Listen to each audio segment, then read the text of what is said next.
the blueprint. An absolute must-see. Now, first of all, I want to welcome you all to what? Michigan. That's what recruits want for Christmas.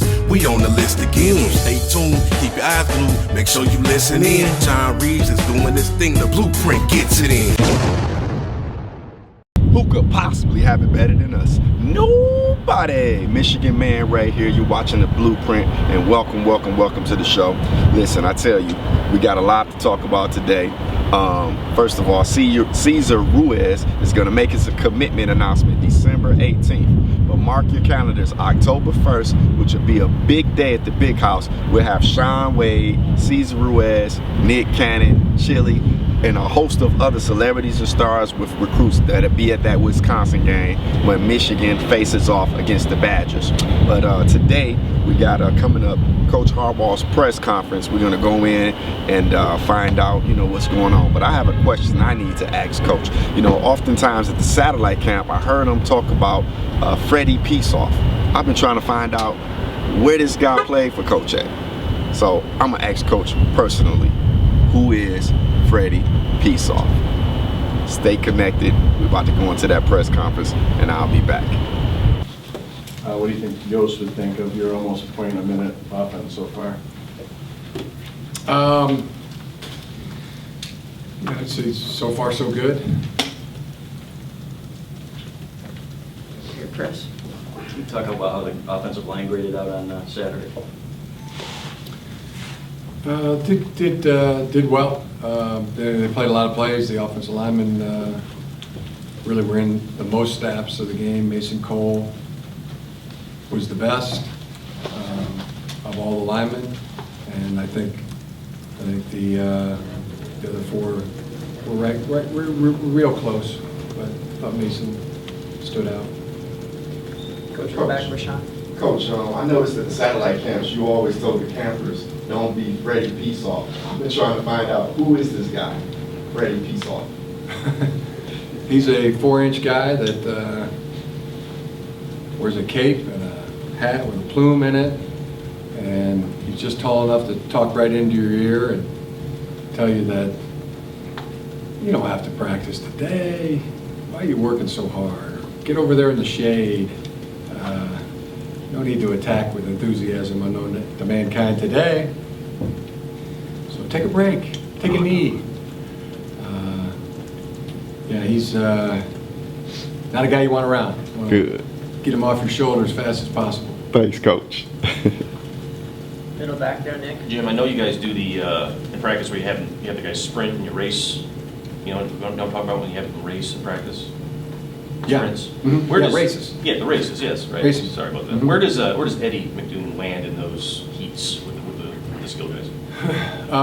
We don't do those in the fall Right. as much as we do in the spring. We're real close though to having a race between J.U. Chesson and Eddie McDoon. It's been talked about. So when that official challenge is made, then we'll race them. It's been close. There's been discussion if Eddie's faster than J.U. or not. But that would be the guy that Eddie would have to dethrone. But he's up there with the fastest on the team.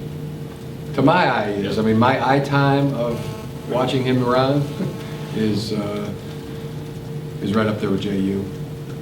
And I'm not the only one. There's been a few others that have commented on it and would like to see that race. It may take place. The gauntlet, the challenge has not been thrown down yet, so it's just been talked about.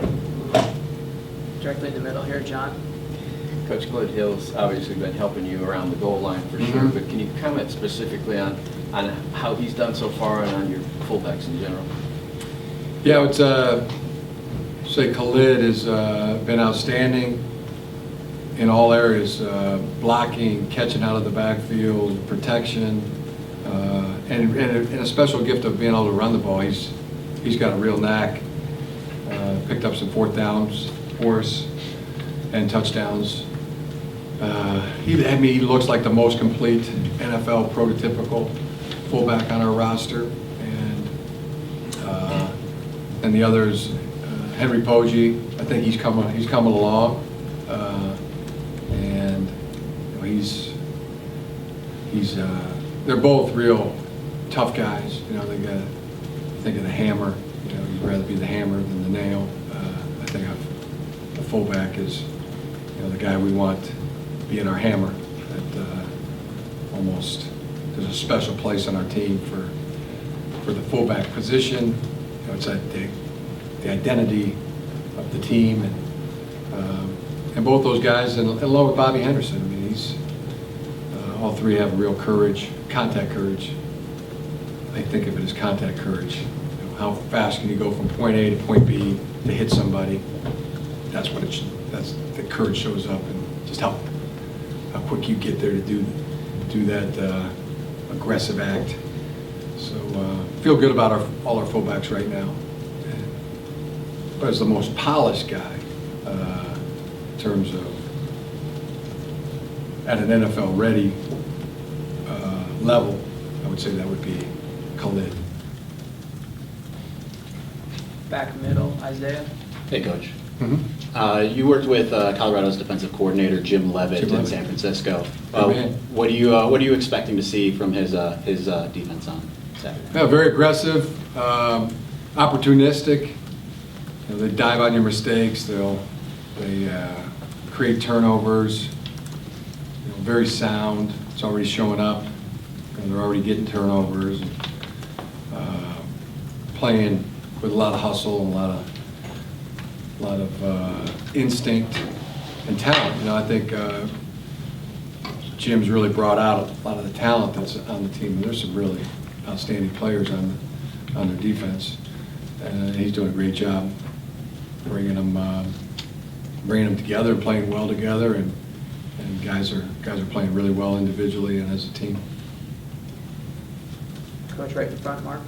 How much of Saturday's struggles after the 31-0 is attributable to being up so much? I mean, do you think, is there a thing where guys lose focus or they're not as sharp once you have such a big lead? No, I mean, I guess we're not agreeing on that. I mean, we thought we played.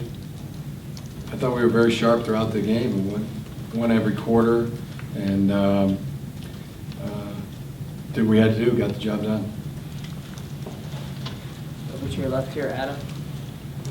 So like one of our divisive questions.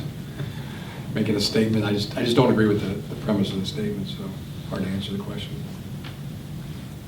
On Saturday, you know, you got some good play from Matt Godin on the D-line. Chase Winovich is working in there. I think Lawrence Marshall got some snaps too. Just curious your thoughts on the depth and how much you and Don Brown are preparing, you know, with Taco and Brian out, knowing that you have other guys that you can rotate in there. Yeah, preparing a lot.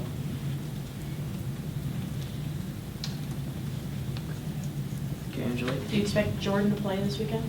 We'll see. Today's the first practice. Larry. No better after today. With this offense, so far so good, are you not willing to get too excited because of the competition you played, or it's just early in the season, or there's still more you want to see? I'm excited, and want to keep getting better. Find the things that we're good at, and keep working on those, enhancing those, and any place that we can improve. That's you know, excited about that. So, but I'm excited. The tailbacks. Some about me to look like I'm not excited. Well, I just didn't know how excited you were. Media sometimes gets it wrong.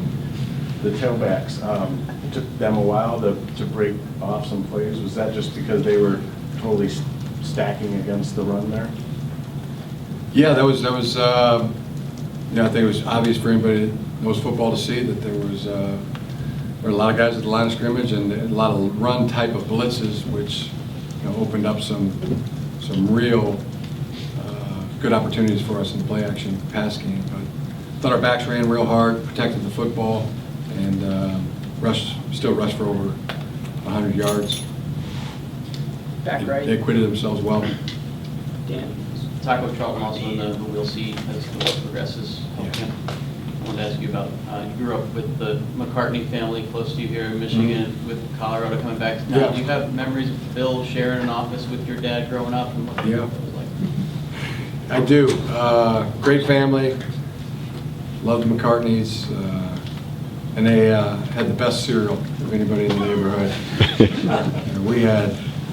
We had Cheerios, no flavor.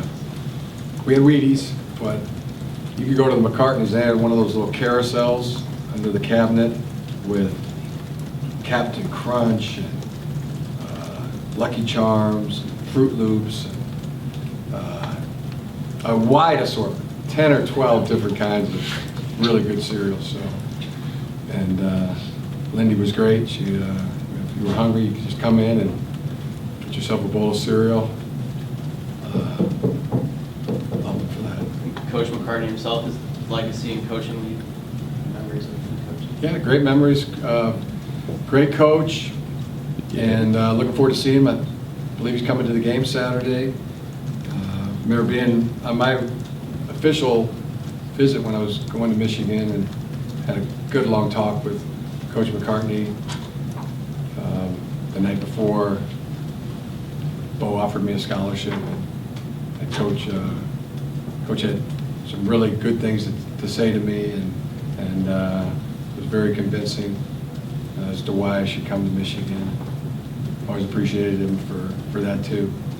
He ended up leaving maybe like a couple weeks after that, or less than a month later. He went on and took the head coaching job, but he was there for my official visit, and always appreciated he took that time to spend with me. Front, Mark? How do you guys prepare for tempo in terms of like the scout team? I guess coaches all kind of do it differently during the week. Try to simulate it best we can. Do you like do wholesale changes? You have two scout teams. That Two roll scout in. teams, two huddles. Roll in. Yeah, and we're doing good. I mean, in practice, we were getting a play off 13 to 17 seconds a play in practice, and we've been doing it now for 3.5 weeks, 4 weeks almost of that type of tempo for our defense. Coach, on your right there, Max. With the number of tight ends you guys have used early in the year, have you thought about how many you could use on a given play? I mean, have you ever done 5 on one play before? We've done 4. Haven't done 5 yet, but we could. Come over to your left here, Coach Rachel. Jim, Michigan and Colorado, they've only met 4 times since, 1974. Most memorable, obviously, was the 1994 Hail Mary game. What do you remember about that game? Did you watch that game? I watched it, yes. What do you remember about it? Besides the Hail Mary, obviously. Yeah, I remember that the most. Cordell Stewart threw that amazing Hail Mary pass. That's what I remember the most. Stay on your left here, Mike. Hey, Jim.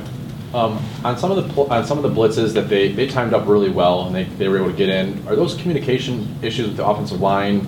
Mason saying like we need to get this guy to block, or we need to have that guy get blocked, or is that an execution issue where the communication was there but just didn't get the block taken care of? Both things occurred. Both things were communication wasn't right, and then we physically didn't slide our feet to the right spot. And the other thing was there was an issue with the eyes, where they put their eyes and looking out instead of looking in. So those 3 things all occurred on those different plays. Fair to say those are points of emphasis for your players this week? Oh yeah, definitely. I'm very excited as a coach that when you win a game 51-14, and then you still have things to go in and coach and feel like you can improve your play on. There's probably no better feeling as a coach than to start the week that way, and makes me very optimistic that there's ways that we can improve. There's things that we can fix, and I'm very confident with the coaches and the players that we have that will do that. And it makes you feel like you can get better. So that's always happy about that, to be in that position. We got time for a couple more. We'll start on the right, Nick. Jim, when a team does load up the box 8, 9 guys, and they do it all game and don't ever switch from it. Do you like that test for your offensive line? Is that like one of those callus building things you talk about where they're going to have to, that's an adverse situation they got to get through? Do you like that they were challenged that way? I do like that. I do like that, and that's, we continue to prepare for that because it does give the opportunity for J.U. Chesson, for Amar Darboh, for Jake Butt to be singled up in coverage, and we like our chances a lot in those type of situations, and we like the way our quarterback's throwing the football, the way he's got the ability to throw it downfield and be accurate. And we know that we got the guys up front to protect, and we got the backs that can protect, we got the fullbacks that can protect. So yeah, that's a part of the game that we get excited about. It's an opportunity for us. Come down here on your left, Angelique. Jim, you mentioned the margin of victory. Does it surprise you when an opposing coach comes out afterwards and says that his team, in a losing effort, out-hit your team? They hit well. That was a good physical football team. I was impressed the way they tackled. I was impressed the way they played. I was very impressed with their speed. That was,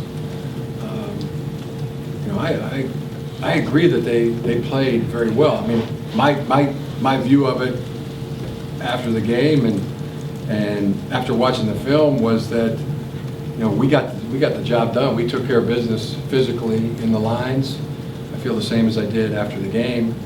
As you notice, I didn't say we dominated, but I thought we got the better of it. I thought we got the better of it, but not by a huge margin. I thought they have a very good football team. They're very well coached, and yeah, I was impressed with their aggression, their toughness, their speed. I wish them luck the rest of the way. In the back left, Steve. Jim, Matt Godin had a career high in tackles and got around the field pretty well on Saturday. What have you liked about his play this season? He's a steady, high performing guy, tough guy, always in the lineup. Really impressed with him, and he is almost playing to the level of Ryan Glasgow, who is a defensive lineman. Played his best game this past week, and probably one of the better games I've ever seen a defensive lineman play. I mean, it was that good the way in terms of how he played the position and graded out. And then Godin is a very similar player, not quite to the level of where Glasgow's playing right now, but it's good. It's great having both of them. Also, Mo Hurst, having him back in the lineup, he brought some real energy and good play. And Chris Wormley was outstanding in the ball game. So one of our top performers on defense, along with Jabril.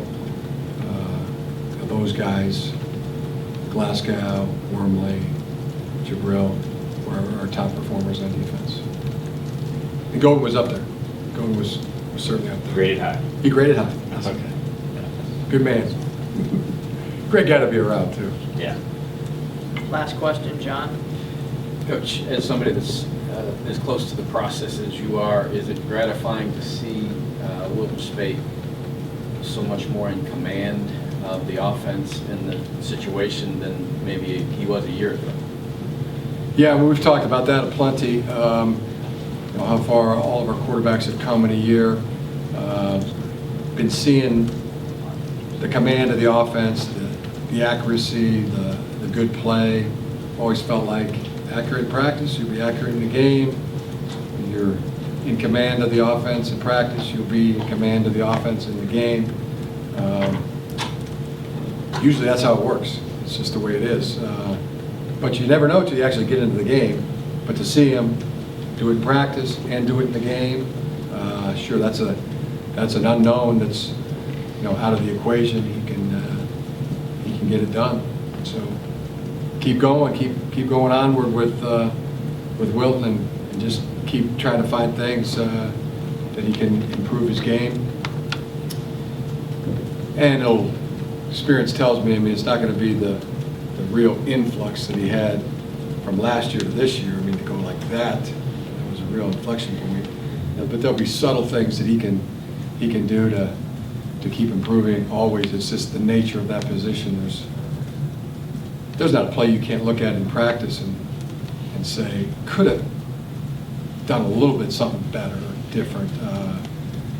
Sometimes the ball is thrown as well as it could possibly be thrown, but there's things before that in terms of footwork and eye placement, things that can be improved on, and like about every position in football. Receiver's another one where about every single down you can find something within the play to improve on. All right, thanks, Coach. Be sure to tune into The Blueprint every week with Michigan Man Ray for the latest with Michigan football. Subscribe to his channel and stay connected. It's The Blueprint. An absolute must-see.